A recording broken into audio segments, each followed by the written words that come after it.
दोस्तों एक क्वेश्चन देखते हैं एग्जांपल। दोस्तों क्वेश्चन ये है कि एक single phase induction motor has an impedance of 3 plus J4 ohms, okay, is connected across 200 volt supply. Okay, एक इंडक्शन मोटर है जिसका इम्पिडेंस जो है 3 प्लस J4 ohms है। ओके, वो जो है 200 वोल्ट सप्लाई के क्रॉस कनेक्टेड है, ये दिया हुआ है। हमें जो पहला क्वेश्चन है, calculate the current, power and power factor of load and source. Source और लोड का दोनों का ही पावर फैक्टर हमें निकालना है, और पावर, सोर्स ने कितना पावर दिया और लोड ने पावर कितना लिया हमें निकालना है, और करंट, करंट भी हमें निकालना है। केस सेकंड क्या बोल रहा है, if an capacitor of -J10 ohms is connected in parallel to motor, calculate current, power and power factor of load and source. Second case में क्या किया है कि उसने मोटर के पैरेलल में एक कैपेसिटर लगा दिया जिसका -J10 ohm का। तो फिर से वही सेम क्वेश्चन पूछ रहा है, करंट पूछ रहा है, पावर पूछ रहा है, पावर फैक्टर पूछ रहा है, लोड का और सोर्स का, ठीक, दोनों केस में। तो दोनों केस को हम बारी बारी देखेंगे। पहले एक छोटी सी चीज मैं आपको बताना चाहता हूं जो कि यूजफुल होगा इस प्रॉब्लम, मतलब हमें जब लैगिंग लीडिंग पावर से जब हम डील करते हैं तो ये चीज इंपॉर्टेंट होता है, क्योंकि लैगिंग और लीडिंग पावर का साइन जो है इंपॉर्टेंट होता है थोड़ा। तो वो चीज देखते हैं हम लोग। देखिए पहले लैगिंग वॉर्स जो होता है वो इंडक्टिव लोड लेते हैं, ये हमें पता है, और लीडिंग वॉर्स कौन लेता है, कैपेसिटिव लोड लेते हैं। ठीक, तो पहले इंडक्टिव लोड का देखते हैं। ये देखिए इंडक्टिव लोड कुछ ऐसा होगा जिसमें रेजिस्टेंस होगा और इंडक्टर भी होगा, ठीक, R और J XL। ओके, मान लीजिए प्लस V वोल्ट पे है, करंट I ड्रॉ कर रहा है। ओके, ये लोड है, ठीक। तो इसको कैसे लिख सकते हैं, Z is equal to R plus J XL लिख सकते हैं। ठीक, मैं क्या कर रहा हूं, I स्क्वायर से मल्टीप्लाई कर रहा हूं बोथ साइड। ठीक, I square into Z is equal to I square into R plus J into I square into XL। ये मैंने इसलिए किया, देखिए अब ये क्या है, ये क्या हो गया, अपेरेंट पावर हो गया I स्क्वायर इंटू जेड, ये हमारा अपेरेंट पावर हो गया। ये क्या हो गया, यूजफुल पावर P, ये हमारा क्या हो गया J, Q, ये हमारा रिएक्टिव पावर हो गया। ठीक, ये Q मैंने ये दिखाने के लिए किया, यहाँ साइन दिखाने के लिए। देखिए जब भी इंडक्टिव लोड जो है लैगिंग वॉर्स लेता है तो वो Q जो है पॉजिटिव होता है, तो इस चीज को हम जनरलाइज कर देते हैं, लैगिंग वॉर्स पॉजिटिव होते हैं। ठीक, इसी को मैं जनरलाइज कर दिया। ठीक, और अब देखते हैं कैपेसिटिव लोड के बारे में। कैपेसिटिव लोड कैसा होगा, एक रेजिस्टेंस होगा और एक कैपेसिटर भी होगा उसमें। ठीक, कैपेसिटिव लोड में तो R माइनस J XC होगा, है कि नहीं। मान लीजिए करंट I इंटर कर रहा है और प्लस माइनस V वोल्ट पे ये लोड है। ठीक, तो इसको हम ऐसे लिख सकते हैं, Z is equal to R minus J XC लिख सकते हैं इसको। फिर से वही चीज सेम प्रोसेस करेंगे, I square into Z is equal to I square R minus J I square into XL। यहां से फिर से क्या होगा, apparent power S is equal to useful power minus J Q। यहां देखिए रिएक्टिव पावर क्या आ रही है, निगेटिव आ रही है, क्योंकि ये लीडिंग वॉर्स सब ले रहा है। जब कैपेसिटिव लोड लीडिंग वॉर्स लेता है तो उसकी साइन नेगेटिव आ रही है, तो हम इसको जनरलाइज कर दे रहे हैं कि लीडिंग वॉर्स जो है नेगेटिव होता है और लैगिंग वॉर्स पॉजिटिव होता है। ठीक दोस्तों, मैं यही बताना चाहता था, इसलिए मैंने ये इसको लिया। अब आते हैं प्रॉब्लम्स पे। प्रॉब्लम क्या दिया हुआ है, जो इन्फॉर्मेशन दी हुई है उसको नोट कर लेते हैं। प्रॉब्लम दिया हुआ है कि एक इंडक्शन मोटर है 200 वोल्ट सप्लाई के क्रॉस कनेक्टेड है, ठीक, जिसका इंपेडेंस क्या दिया हुआ है, क्या दिया हुआ है 3 प्लस J4। ठीक, ये इंपेडेंस दिया हुआ है, ठीक, और 200 वोल्ट सप्लाई के क्रॉस कनेक्टेड है। ये कुछ स्पेसिफाई नहीं दिया हुआ है कि ये RMS है कि पीक है, तो हम RMS मानेंगे। ओके, ये RMS है, इसको रेफरेंस लिया जीरो एंगल। ठीक, ये मान लीजिए करंट I ड्रॉ कर रहा है।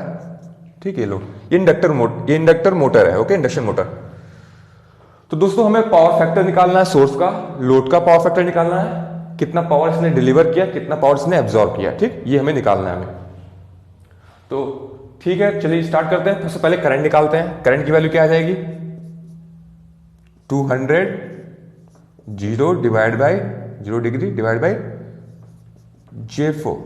ओके, यहां से कितना आ गया, कैलकुलेटर की मदद लेते हैं। 200 डिवाइड बाई 3 प्लस शिफ्ट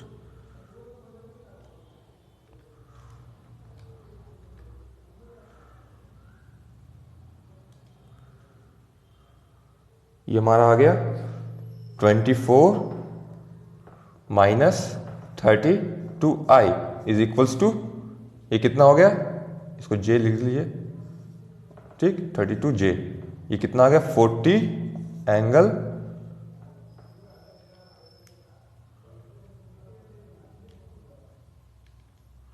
ये हमारा 50 माइनस 53.13, ओके, ये हमारा करंट आ गया, ठीक। चलिए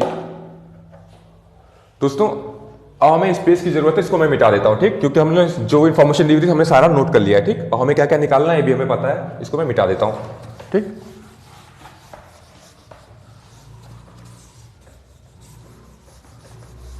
सेकंड केस में क्या करना था कि कैपेसिटेंस हमें लगाना था -J10 का, ये हमें याद है, वो हम लोग कंसीडर कर लेंगे, ठीक। अब हमारे पास करंट आ गया, सोर्स ने कितना करंट दिया, 40 एम्पियर करंट दिया, लैगिंग करंट दिया, ऑब्वियसली लैगिंग देगा क्योंकि इंडक्टिव लोड है, ठीक। तो लैगिंग करंट दिया तो इसका पावर फैक्टर क्या होगा, लैगिंग आएगा। पावर फैक्टर कितना आएगा, देखिए पावर फैक्टर आ जाएगा cos 53.13 लैगिंग,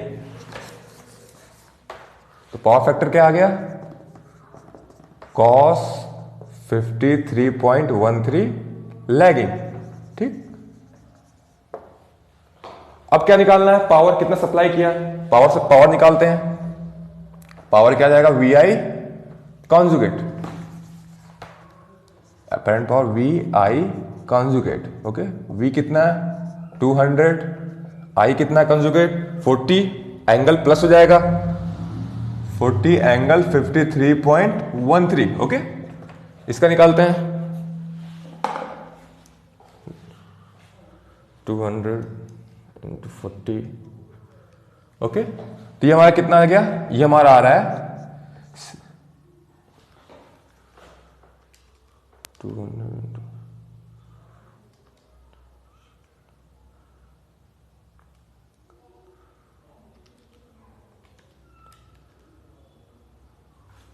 हमारा पावर आ रहा है 4800 प्लस J6400, ठीक।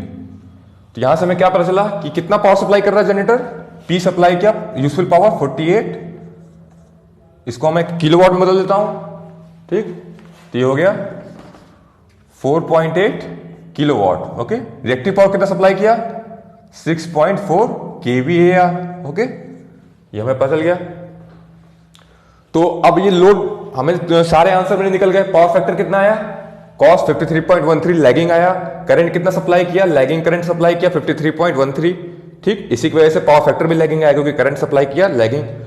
लोड की बात करते हैं, लोड ने कितना पावर लिया, ये इतना ही पावर लिया, यूजफुल पावर इतना लिया, ठीक। इसने इतना यूजफुल वर्क किया, इस मोटर ने, इंडक्टर मोटर ने इतना रिएक्टिव पावर लिया उसने इस वर्क को करने के लिए 6.4 kVAR, ठीक। केस सेकंड क्या बोल रहा है, केस सेकंड में बोल रहा है कि इसको अलग से नोट कर लेते हैं, इंफॉर्मेशन को आगे जरूरत पड़ेगी। आई कितना आया था हमारा 24 minus 32J is equal to 40 angle 53 minus 53.13, okay. इसको मिटा देते हैं, ठीक। P हमारा कितना आया था पहले, ठीक, P कितना आया था 4.8 किलोवाट, और Q कितना आया है 6.4 kVAR, ओके। मैं इसलिए इसको ले रहा हूं, बाद में कंपैरिजन करना है चेंजेस क्या है सेकंड केस में, ठीक। चलिए इसको मिटा देता हूं। केस सेकंड देखिए क्या है, केस सेकंड में ये क्या किया, केस सेकंड में -J10 का एक कैपेसिटर लगा दिया दोस्तों। तो हम प्रिडिक्ट कर सकते हैं अब क्या चेंज, क्या फर्क आने वाला है, पावर फैक्टर में क्या फर्क आएगा, उस पर पहले बात करते हैं। सबसे पहले दोस्तों इसने ये कितना, इसको अपना यूजफुल वर्क करने के लिए इसको कितना रिएक्टिव पावर चाहिए था, ये इसने इतना यूजफुल वर्क किया 4.8 किलोवाट इंडक्शन मोटर ने, और रिएक्टिव पावर कितना लिया, रिएक्टिव पावर 6.4 kVAR। तो लेकिन हमें पता है, और ये क्या है, लैगिंग, मतलब लैगिंग वॉस है, ये इंडक्टर लैगिंग वॉस लेता है। तो ये सप्लाई किसने किया, जनरेटर ने सप्लाई किया। तो अब क्या है, ये हमें पता है कैपेसिटर आने से, कैपेसिटर क्या देता है, लीडिंग वॉस लेता है, लैगिंग वॉस देता है कि नहीं।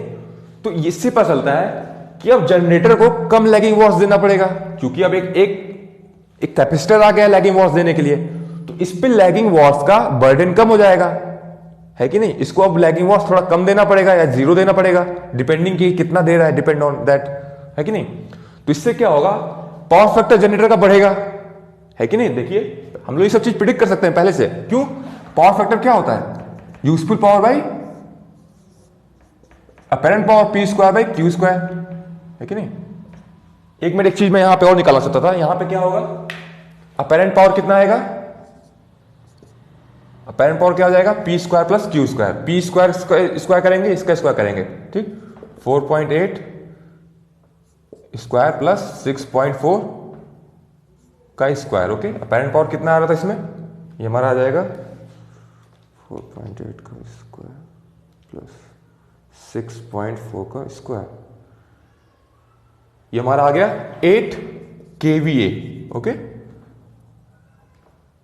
ये 8 kVA आ गया हमारा अपैरेंट पावर फर्स्ट केस में, ओके। तो दोस्तों ये देखिए, अब इस केस में पावर फैक्टर इसका क्या होगा, इंप्रूव होगा। क्यों, क्योंकि देखिए अब इसको जो है, जो रिएक्टिव पावर पहले कितना देना पड़ रहा था, 6.4 kVAR, अब क्या इसको कुछ कम देना पड़ेगा या जीरो देना पड़ेगा, डिपेंडिंग ऑन दैट ये कितना दे रहा है। तो ये तो कम होगा, तो श्योर है, क्योंकि ये लैगिंग वॉट्स इसको कुछ ना कुछ तो देगा ही। तो ये जो है इसको कम देना पड़ेगा, तो ये डिनोमिनेटर कम हुआ, डिनोमिनेटर कम हुआ तो पावर फैक्टर इंप्रूव हुआ। तो एक चीज हमने प्रिडिक्ट पहले से कर लिए कि सोर्स का पावर फैक्टर इंप्रूव होने वाला है, ठीक। तो लोड का पावर फैक्टर क्या होगा, लोड का पावर फैक्टर तो कांस्टेंट रहेगा, क्योंकि अभी भी ये क्या लेगा, अभी भी इसको यूजफुल वर्क करने के लिए इतना पावर लेगा, कितना किलोवाट, 4.8 किलोवाट लेगा ही लेगा। क्यों, इसको अभी भी रिएक्टिव पावर उतना चाहिए ही चाहिए, चाहे ये दे चाहे ये दे, लेकिन इसको इतना तो चाहिए ही चाहिए। तो इसके पावर फैक्टर में तो कोई चेंज नहीं आएगा, लोड का पावर फैक्टर सेम रहेगा। दो आंसर में, तो हम लोग सेकंड केस में लोड का तो बता सकते हैं हम लोग। सबसे पहले हम लोड का डिराइव करते हैं, केस सेकंड, ठीक। Case second, we are dealing with the load first, okay. Load का क्या होगा, पावर फैक्टर सेम होगा, यही लैगिंग क्या आया हुआ था, कॉस पीएफ कितना हुआ, कॉस 53.13 लैगिंग, क्योंकि वो तो अभी उसका सब कुछ सेम वही इतना, ये इसको अभी भी उतना ही चाहिए यूजफुल वर्क करने के लिए, 4.8 किलोवाट और रिएक्टिव पावर 6.4 kVAR। तो इसका तो पावर फैक्टर अभी भी सेम रहेगा। अब देखते हैं कि इसका में क्या चेंज आ रहा है, हमें सोर्स का कैलकुलेट करना है, ठीक। तो अब देखते हैं, पहले इसका करंट कैलकुलेट करते हैं। करंट क्या होगा, I1 I2 निकालते हैं, ओके, ठीक। I1 कितना होगा, I1 हमारा आ जाएगा 200 डिवाइड बाई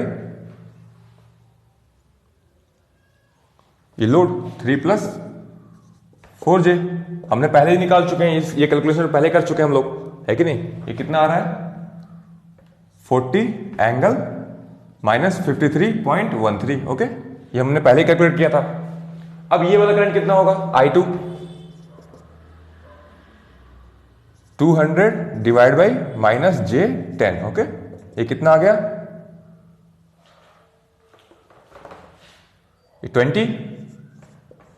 20J, या तो इसको ऐसे भी सकते हैं 20 एंगल 90,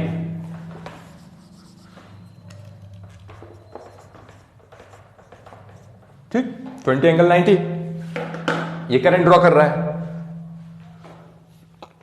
तो अब देखते हैं ये टोटल करंट ये कितना होगा, आई क्या होगा, आई हमारा हो जाएगा I1 प्लस I2, ओके।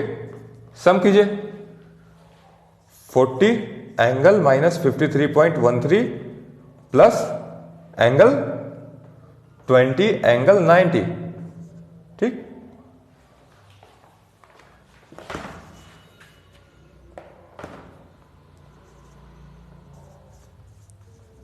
ठीक, अब इसको एडिशन करते हैं।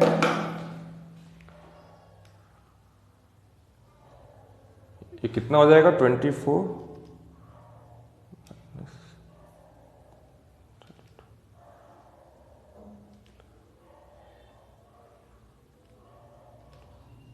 ये हमारा 20J प्लस 20 शिफ्ट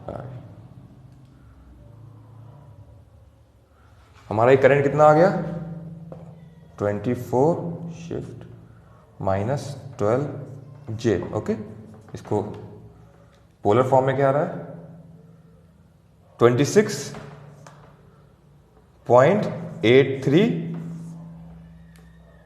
माइनस 26.56। तो दोस्तों एक चीज देखिए कितना फायदा हो गया कैपेसिटर लगाने से। फायदा क्या हुआ देखिए, करंट जो है यहां से जो सोर्स दे रहा था वो कितना हो गया 26.83। पहले कितना था, पहले केस में 40 था, करंट रिड्यूस हो गया। पावर फैक्टर देखिए इंप्रूव हुआ है कि नहीं, नो डाउट अभी भी लैगिंग है। पावर फैक्टर क्या हो गया सोर्स का 26.56 लैगिंग। ये कितना आ जाएगा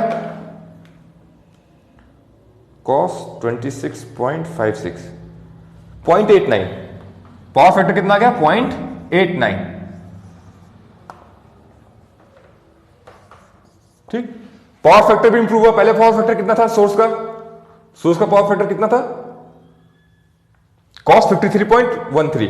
ठीक, cos 53.13 6.6 था पहले। पावर फैक्टर कितना था इज इक्वल्स टू 0.6। अब कितना हो गया 0.89।